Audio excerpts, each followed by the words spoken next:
The great palace of Xylor was built from silver stones that glowed under the twin suns. Inside its high crystal walls, whispers moved like shadows. Every servant, every guard, and every noble knew the story of Princess Lyra. She was the jewel of the kingdom, the daughter of the mighty King Varone, and the pride of her people. But she carried a secret that had turned her beauty into a curse. The healers had said she could never have children.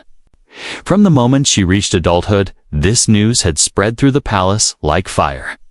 In a royal family where producing an heir meant survival of the bloodline, this was seen as a disaster. Some nobles said it was a sign from the gods. Others whispered she was cursed for something her ancestors had done. Whatever the reason, it became her shadow, following her wherever she went for years. Lyra carried the burden in silence. She attended royal feasts with a calm smile, even as other princesses were matched with powerful suitors. She learned to walk with her head high while hearing nobles murmur, "She's beautiful." But useless. In public, she was graceful, elegant, untouchable. In private, she was alone. Her heart aching for a life she thought she could never have. One evening, the palace prepared for an important event. The humans had sent a delegation to discuss a new trade alliance. They arrived in tall white ships that glided down to the palace spaceport.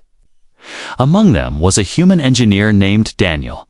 He was not a noble, not a soldier, just a man who could fix things others could not. No one paid much attention to him at first, but fate often hides in the people we least expect. The royal feast began with music, glowing lanterns, and tables filled with food from across the galaxy. Lyra sat at her father's side, dressed in a gown of shimmering blue silk. She watched the guests, smiling politely, though her mind was far away. That was when it happened. A sound like a hiss cut through the music. Lyra's instincts screamed, but before she could move, a small metal dart shot through the air toward her. Time seemed to slow. Then a figure leaped forward. Daniel. He caught the edge of the table, pushed her aside, and the dart hit the floor with a sharp clink. The guards rushed in, chasing the shadow of the would-be assassin. Lyra's heart raced as she looked at Daniel. He was breathing hard, his hands shaking. But his eyes were steady. "You're safe," he said softly. It was the first time in years that someone had looked at her without pity or judgment. The king rewarded Daniel for his bravery, offering him a place among the human advisors. But while some applauded, others laughed behind closed doors. "She's cursed," they said. "Even if he saved her life, she can give him nothing." The words reached Lyra, like knives in the dark. Daniel noticed the sadness in her eyes. That night, he didn't know her well, but something about the way she held herself like a soldier carrying an invisible wound made him want to understand. Over the next few days, Daniel would often see her in the palace gardens. Sometimes she was feeding the silver birds, sometimes walking alone under the crystal trees. He started greeting her, at first with simple nods, then short conversations. She seemed surprised that he wanted to talk. One afternoon, while they stood near the fountain, Daniel asked, "Why do they look at you like that?" She didn't answer at first. Instead, she dipped her fingers into the water. "Watching the ripples spread, because they believe something about me," she said quietly. "Something they think can never change." Daniel could see the pain behind her calm voice. He wanted to ask more, but her guards approached. Ending the conversation that night, however, he couldn't stop thinking about her words. The palace was full of secrets, but this one felt different, personal, heavy, and dangerous. 3 nights later, Lyra came to find him. Her steps were quiet, her cloak hiding her face. When they were alone in the empty council chamber, she spoke. "I want to tell you something no human has ever heard," she said. Her voice trembled, but her eyes locked onto his. "They say I can never have children," she whispered, "that my body is broken." Daniel's chest tightened. He knew enough about alien biology to understand how serious that was in royal politics. "They're wrong," she said suddenly, and for the first time. There was fire in her voice. "I feel it, Daniel." "I know they're wrong," Daniel studied her. Sensing this was more than just hope, it was certainty. If she was telling the truth, then everything the nobles believed was a lie. And if that lie was exposed, it could change not only her life, but the future of her people. Before he could speak, a noise echoed in the hallway. Heavy footsteps, moving closer. Lyra's hand gripped his arm. Her voice urgent, "Promise me, human. If I tell you the rest, you will help me prove it." The door handle turned, and the shadows of armed guards stretched across the floor. The heavy doors swung open, and 2 guards stepped into the room. Their eyes moved from Daniel to the princess. Suspicion flickering across their faces, Lyra straightened her back. The mask of royal calm returning instantly. "Just discussing the human delegation's repairs," she said smoothly. The guards nodded, but didn't leave immediately, as if they were trying to read the air. Finally, they stepped back and closed the door. The sound of the lock sliding into place felt like a warning. Daniel turned to her. That was close, but Lyra didn't smile. She moved toward the window, looking out over the glowing towers of the capital. "If anyone hears what I told you, Daniel, it won't just be my reputation at risk," she said. "They would exile me. Or worse." Her voice was quiet, but there was steel under it. Daniel stepped closer. "Then we'll find proof without them knowing." Lyra's eyes widened slightly. "Proof?" "Yes," Daniel said. "Human medical technology is more advanced in some areas. If their healers are wrong, we can prove it." The idea was dangerous. In Xyler's royal law, defying the official diagnosis of the palace healers was considered treason. But Lyra felt something in her chest, flicker of hope she hadn't dared to feel in years. "What do you need?" she asked. Daniel hesitated, knowing this could end his life too. A private scan on human equipment. "And your trust," that night under the cover of the twin moons. Lyra slipped out of her chambers. She wore a plain cloak and walked quickly. Her hood hiding her face, Daniel waited in the shadow of the western gate. The guards there had been bribed by a sympathetic servant who believed the princess deserved the truth. Together, they made their way through the quiet palace corridors to the spaceport. A human medical pod sat inside Daniel's small repair ship. It was an older model, used mostly for deep space health emergencies. But it was far more accurate than the alien devices the palace used. "Once you step inside," Daniel said, "there's no going back." Lyra didn't answer. She simply stepped in, lying down as the machine's smooth glass cover lowered.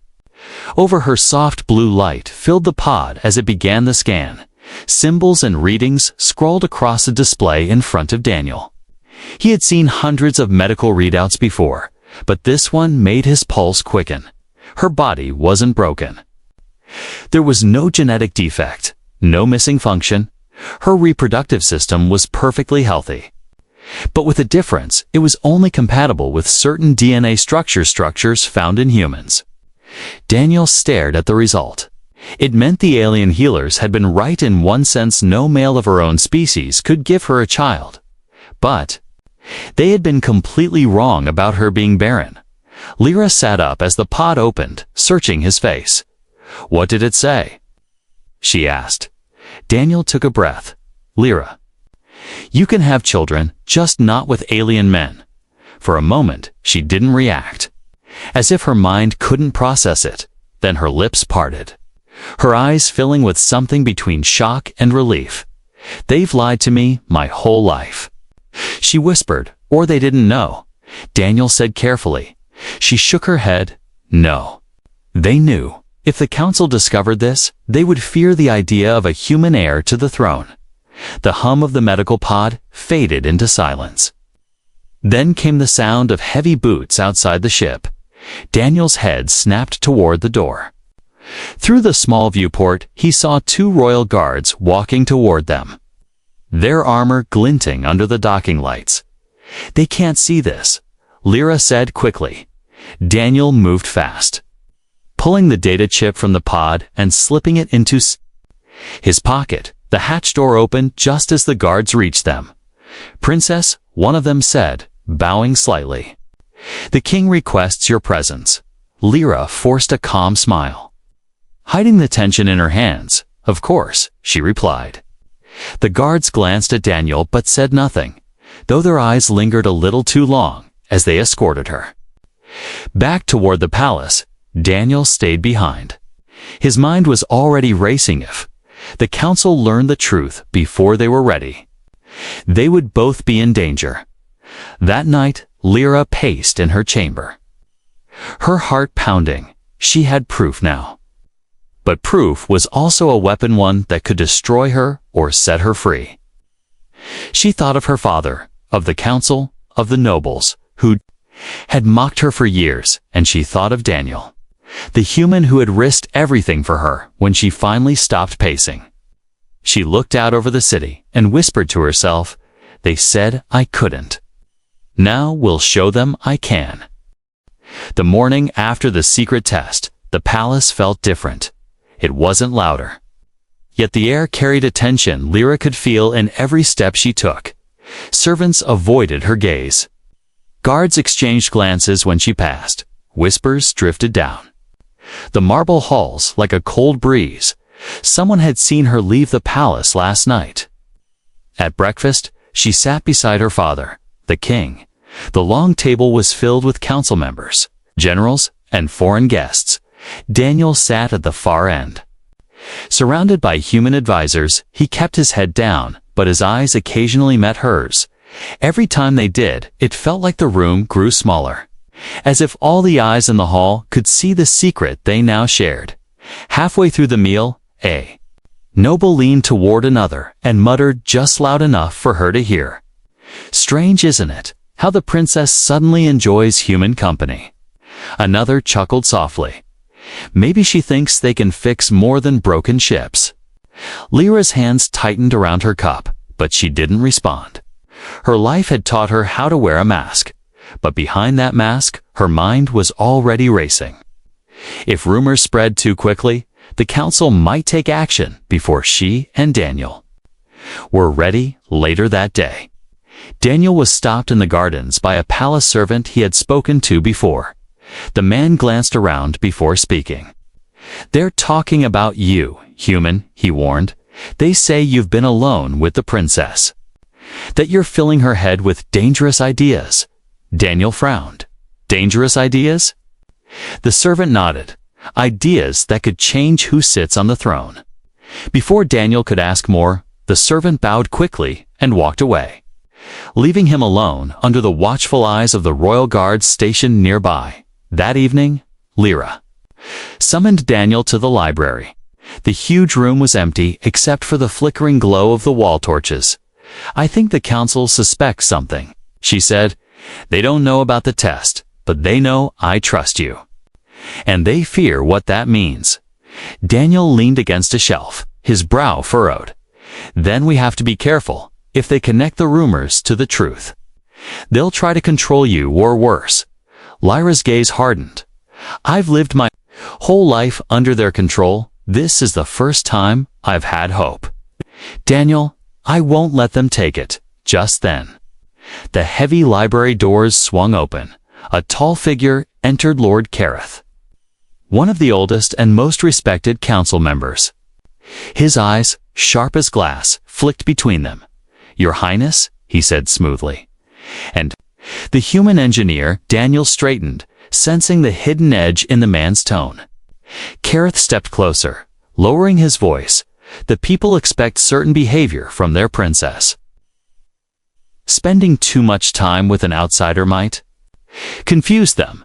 Lyra met his gaze without flinching. "They will see what I choose to show them," she replied. Careth's lips curled in a thin smile. "Careful, princess, the council can be unforgiving." With that, he turned and left, the echo of his steps fading into the hall. The warning was clear. This was no longer just palace gossip. The council was watching them. That night, Daniel couldn't sleep. He kept replaying the words of the servant and the sharp look in Kareth's eyes. They needed a plan, and they needed allies. The next day, Lyra surprised the entire palace. She sent a public invitation to Daniel, asking him to sit beside her. During the royal feast that evening, it was an open challenge to the Whispers. A silent message that she wasn't afraid when the feast began. All eyes were on them as Daniel took his seat at her side. The air was thick with judgment.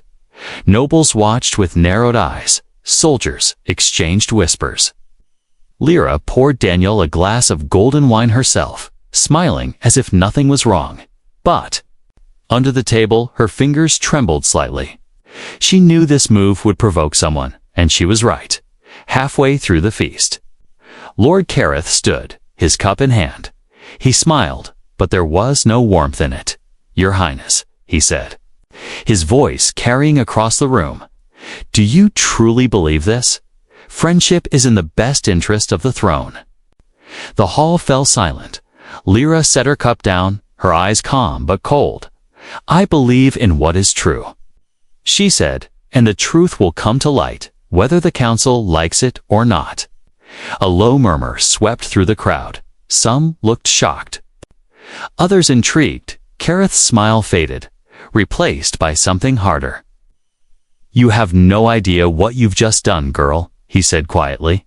Then he turned and walked out, leaving a ripple of tension in his wake. Daniel glanced at Lyra. "Are you ready for what comes next?" he asked. She met his eyes, her voice steady. "I've been ready my whole life. I just didn't know it until now." The king's summons came at dawn. A messenger in gold-trimmed armor knocked on Lyra's door. His voice firm. "His Majesty demands your presence in the hall of the throne." Lyra dressed quickly, her heart steady, even though she knew what this meant by the time she entered the grand hall. The king was already standing at the base of the throne steps, his hands clasped behind his back. He didn't speak right away. Instead, he studied her. With the same piercing gaze that had made warlords kneel and nobles tremble. Finally, he said, "Lyra, what game are you playing?" She kept her head high. "No game, father." His voice grew sharper. "Do you think I don't hear what they say? You sit with the human before the entire court. You speak to him in private. You defy the council, Lyra." Didn't flinch. "I'm not defying the council. I'm defying lies." The king stepped closer, his towering figure casting a shadow over her. "And what lies are those?" She hesitated, knowing that revealing too much now could put Daniel in danger. But before she could answer, the king's tone dropped to something colder. "If you continue down this path, Lyra, you won't just destroy yourself. You'll bring war to this kingdom, far across the palace." Daniel was walking through the royal gardens. The early morning light shone through the crystal leaves, casting bright patterns on the marble paths. He had been thinking about the results of the test all night, wondering how long they could keep the truth hidden. That was when he heard its soft footsteps that didn't belong to a guard. He turned just as a shadow moved between the trees. A glint of metal flashed, and instinct took over. Daniel ducked as a curved alien blade sliced the air where his head had been. The assassin struck again, fast and silent. Daniel grabbed a fallen branch and swung. Blocking the next blow, they circled each other. The assassin's face hidden under a mask. The sound of more footsteps made Daniel's heart pound. There wasn't just one. Two more masked figures emerged. Weapons drawn, he knew he couldn't fight all three. Then, without warning, a fourth figure appeared from the other side. A hooded woman moved like lightning, striking one assassin's arm and sending his weapon spinning into the grass. The fight ended as quickly as it began. The masked attackers retreated, disappearing into the shadows of the garden. Daniel turned to the hooded woman, breathing hard. "Who are you?" he demanded. She pulled back her hood, revealing silver hair braided with small crystal beads. "I was once Lyra's nurse," she said, "and I know why you're here." Daniel frowned. Then you know the truth about her. The woman nodded. Her eyes sharp. The council will kill to keep that truth buried. If they find out you can give her an heir, they'll see you as a threat to the throne. She looked over her shoulder, making sure no one else was near. I have friends in the city who can help hide you both if things turn worse. But you must be careful. Back in the throne hall, the king dismissed the guards and faced Lyra. Alone, I have tolerated your stubbornness, Lyra. But this is more than defiance. It's dangerous. Lyra met his gaze. Dangerous for whom? Father. For me, or for the council's control? The king's jaw tightened. You're my daughter, but you're also the kingdom's future. If you bring a human into that future, you'll split this empire in half. She wanted to tell him the truth right then. She wanted to shout that. The council had lied that she could have children. That the so-called curse was a lie. But Daniel's face flashed in her mind if she spoke too soon. The council might move against him before they could prepare. So she swallowed the words, keeping the fire inside for now. That night, Daniel slipped into her chambers through a side door. He told her about the attack in the garden. About the hooded woman who had saved him.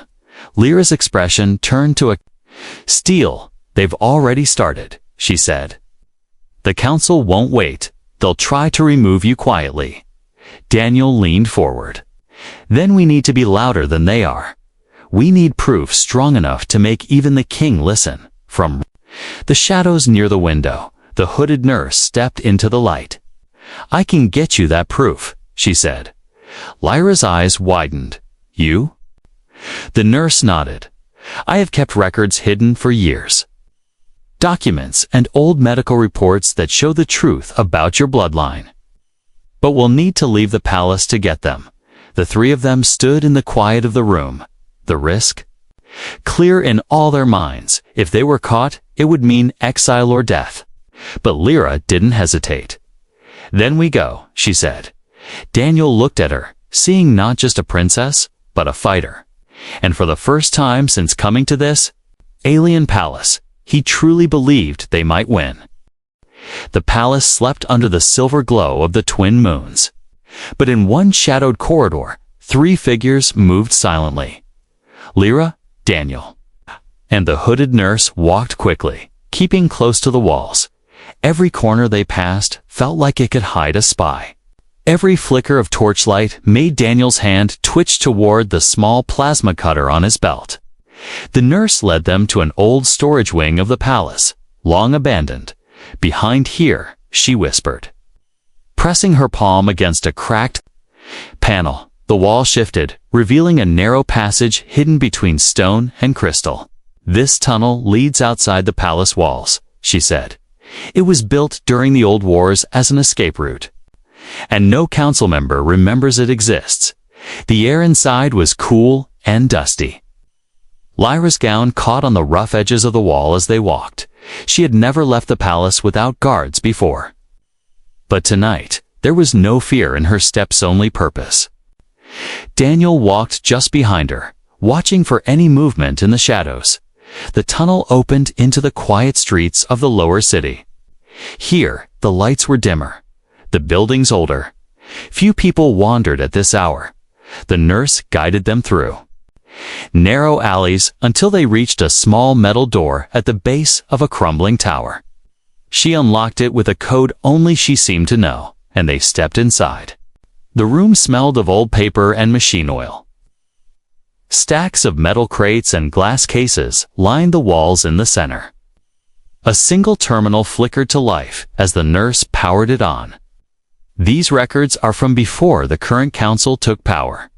She explained, they hold the truth about the royal bloodline and your so-called curse. Daniel stepped forward, scanning the files as they appeared on the screen. Old medical charts, genetic reports, and even handwritten letters scrolled. Past what he found made his heart pound centuries ago. Members of Lyra's bloodline had successfully borne children with humans. The union had been seen as dangerous because the mixed heirs were stronger and more adaptable than either species alone. So the council had erased the records, rewriting history to claim such pairings were impossible. Lyra stared at the screen, her eyes narrowing as the truth took shape. All this time, they knew, she said softly. Daniel downloaded the data onto a secure chip. With this, they can't call it a lie anymore, he said. The nurse nodded. But they will try to destroy it before you can show it to the king. A sudden deep hum filled the air. Daniel froze, recognizing the sound. It was the low drone of patrol craft. They found us, he said. The nurse moved to the back of the room, opening another door. This way, hurry. They burst into the alley just as a beam of blue light swept across the tower. An armored vehicle hovered above, searchlights scanning the streets. Daniel pulled Lyra into a side passage, his hand gripping hers tightly. The nurse moved ahead, guiding them through twisting paths until they reached the city's old docks.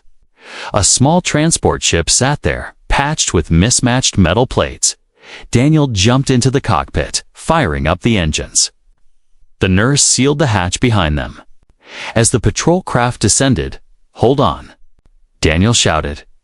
Lifting the ship into the night sky, they shot upward, weaving between the spires of the city. But the patrol craft were faster, their blue beams cutting through the darkness. Lyra strapped herself in, her eyes locked on the glowing chip in Daniel's hand. "That proof can change everything," she said. Daniel nodded. "Then we'll make sure it survives, no matter what." The chase pulled them toward the open skies beyond the capital. One of the patrol craft fired, and the transport shuddered as a blast grazed the hull. Daniel gritted his teeth, pushing the ship harder. Ahead, the black expanse of space opened.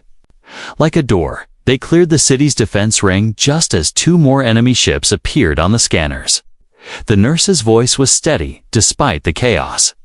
"There's an old human medical station in orbit. If we reach it, the data can be transmitted directly to allies who will protect it." Daniel angled the ship toward the distant speck of light she pointed to. But the enemy was closing in fast. Another blast shook the transport, warning lights flashing across the cockpit. Lyra looked out the viewport, her heart pounding. If they failed here, all they had risked would be for nothing. Daniel's hands moved quickly over the controls, his voice low but sure. "Hold on to something. We're not going to outrun them. We're going to outthink them." He cut the main engines, letting the ship drift just as a patrol craft fired. The shot missed by meters. And in that moment of confusion, Daniel reignited the engines, spinning the ship into a narrow asteroid field. The patrol ships followed, but their larger size made it harder to maneuver. Daniel darted between rocks and shadows until the scanners showed only empty space behind them. They emerged on the other side, the human medical station now much closer. Lyra leaned back in her seat, the chip still clutched in her hand. Her voice was steady, but her eyes burned with determination. They tried to erase the truth before. This time, the truth will erase them. Asterisk, the human medical station floated like a silent guardian above the planet. Its white lights glowed against the blackness of space, a safe harbor in a storm. Daniel guided the damaged transport into the docking bay, metal screeching as the landing gear touched down. Lyra exhaled slowly, her hands still wrapped around the small data chip. They had made it barely. The nurse hurried them inside, leading the way to a secured communications room. "This station is neutral," she explained. "The council can't openly attack it." Without breaking treaties, Daniel slid the chip into the console, activating a secure transmission line. Images and documents from the hidden archive filled the screen. Medical scans, genetic histories, and letters proving that human heirs had existed long ago. The data streamed toward encrypted human networks where the council's reach could not erase it. When the upload was complete, Daniel removed the chip and handed it to Lyra. "This is the only physical copy," he said. "Keep it close." Lyra slipped it inside her gown, her voice low but firm. "We're going back?" The nurse's eyes widened. Back. To the palace? Are you out of your mind? Lyra met her gaze. If we stay away, they'll claim we fled because we were guilty. If we face them, we force the truth into the open. Hours later, their small ship descended once again toward the palace landing platform. The city below shimmered in the daylight. But the welcome was far from warm. A line of royal guards stood waiting, weapons in hand. At their center was the king himself, his expression unreadable. They were escorted into the throne hall without a word. The council was already assembled, their long robes sweeping the marble floor. The air was heavy with tension. The king stepped forward, his voice deep and commanding. You have been accused of leaving the palace without permission, consorting with outsiders, and spreading lies that threaten the stability of this realm. Lyra's chin lifted. They are not lies, she said, pulling the data chip from her gown. This contains the truth about my so-called curse. Truth that the council has hidden for generations. Murmurs spread through the hall. The council members shifting uncomfortably, the king's eyes locked on the chip. And what does it prove? He asked. Daniel spoke for the first time, his voice steady. It proves that Princess Lyra can have children. It proves that human alien heirs are possible. And it proves the council has lied to protect its own power. Gasps filled the chamber. One counselor slammed his hand on the table. This is treason. Another pointed at Daniel. You would put a human on the throne. You would destroy our traditions. The room erupted into shouting. The king raised a hand and silence fell instantly. He looked at his daughter, Lyra. If this is true, you realize what it means. She nodded. It means that people will know I am not broken. It means they will see the council for what it is. The king's voice dropped to something colder. It also means civil war. Half the nobles will never accept a human as your mate, or a half-human as heir. Daniel stepped forward. Then let them see that truth doesn't bow to comfort. The king's gaze moved between them. You leave me no easy choice, he said slowly. I can either protect the throne by ending this now, or protect my daughter by standing against my own council. The silence that followed was heavy. Every guard in the room had their hand on a weapon. Every counselor watched the king, waiting for his decision. Finally, the king turned to the guards. Stand down, he ordered. Then to Lyra. You will stay in the palace under my protection until I decide the path forward. The council erupted in protest. This is madness. One shouted, but the king's voice cut through them like a blade. Enough. The next time you bring me accusations, bring proof as strong as hers. Later, in the quiet of her chambers, Lyra stood at the window with Daniel beside her. He didn't side with us, Daniel said, but he didn't destroy the proof either. Lyra's voice was calm. He's buying time. That means we have a small chance to turn the people to our side before the council moves again. Daniel nodded. Then we'll make that choice for them, he said. Outside, the city lights began to flicker on. The proof was safe, but the fight was far from over. The days after the confrontation in the throne hall were heavy with silence.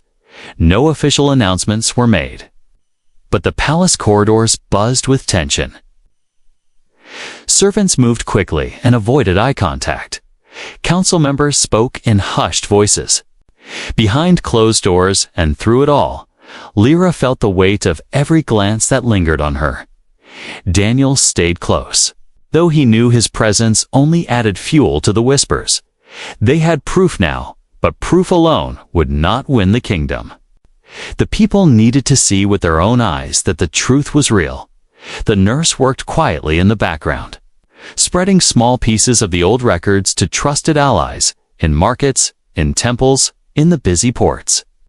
Quiet conversations began. About the possibility of a human alien heir. Weeks passed. And then the news broke not through the council, but through the people themselves.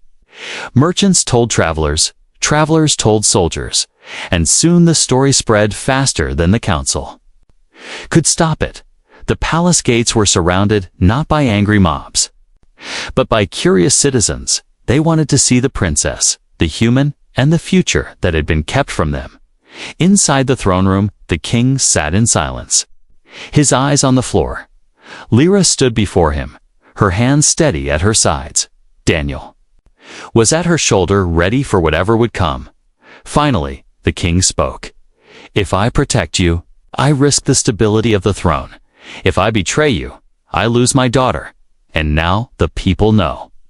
I can no longer make this decision in secret." He rose, his long robe trailing across the marble. "The council will meet one last time," he said, "and the people will hear our answer."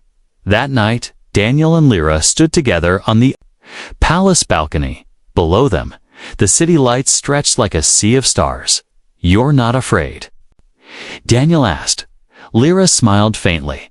"I've been living in fear my whole life. This is the first time I feel alive." The next day, the great hall was filled. Council members sat in their high seats. The king stood at the center, guards lined the walls, their hands closed to their weapons. The public was allowed in for the first time in years. Merchants, farmers, soldiers, and scholars filled the balconies above. The air was alive with expectation. The head of the council rose, his voice sharp. "We cannot allow this union. A human heir will destroy the purity of our line. It will weaken our authority and invite rebellion." Gasps came from the crowd. But the man pressed on. "This is not about love, it's about survival." Lyra stepped forward before the king could answer. "Survival," she repeated, her voice ringing clear. "For years you told the people I was cursed. You told them I could never give them an heir. You tried to make me small so you could keep your power. But the truth is here. I am not broken, and the future is not what you fear, it is what you cannot control." She turned to the crowd, her voice steady. "I am carrying a child of two worlds, a child who will belong to every person in this kingdom, human or alien." The hall erupted, shouts, gasps, cries of joy and outrage all at once. The council pounded their fists in protest. The head of the council pointed a trembling hand at Daniel. "This is treason.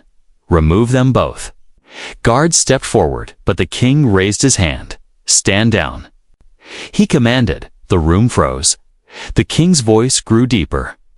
"The council's fear is not the people's fear. I have seen the way the people speak of you now. Lyra, they do not call you cursed anymore, they call you hope." He turned to the council. "You wanted me to choose between my daughter and my throne. I choose both.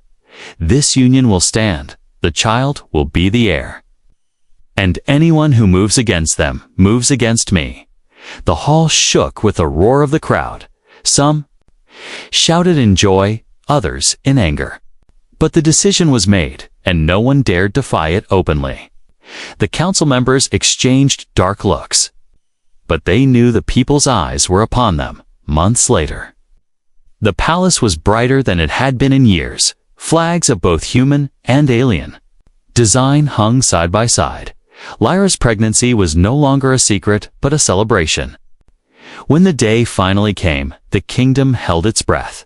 The child was born under the light of the twin suns. She had her mother's silver eyes and her father's human strength in her tiny grip. When the king held her for the first time, the hard lines in his face softened. "She is the future," he said quietly. Daniel looked at Lyra, and she smiled. "They were wrong about me," she whispered, "about us." The celebrations lasted for days, and in the throne room, the baby's first cries echoed off the crystal walls. The sound was not a curse, but a promise. A promise that the kingdom had entered a new era, one where the truth could no longer be hidden. And the heir of two worlds would one day rule them all.